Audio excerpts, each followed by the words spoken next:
घरे मोर सतोरे बहिनिया नजर ना लगी है डैनिया रे।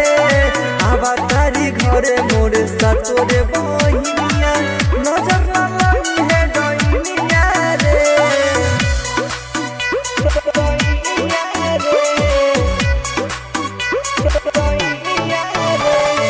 PSP recording studio Bithan.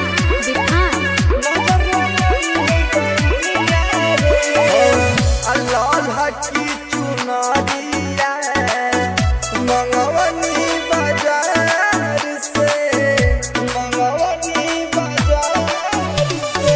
लाल हकी चुनरिया मंगवनी बाजार से, हरावा हसुलिया गढ़वनी सोनार से।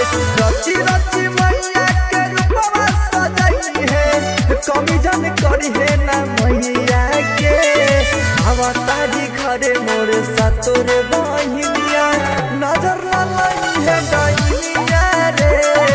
आवा तारी घरे मोर सतोरे बहिनिया नजर ना लगी है डैनिया रे।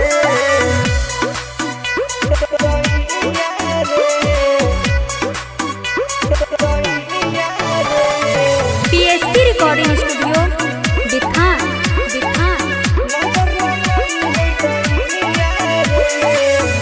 लाल रंग में हदी रचवली हमैया, रचवली हमैया।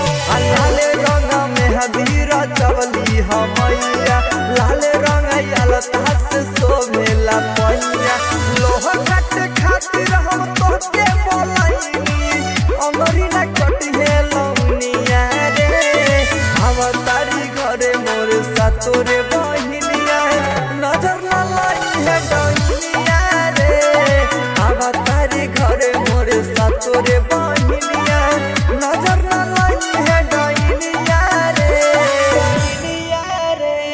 PSP recording studio Bithan.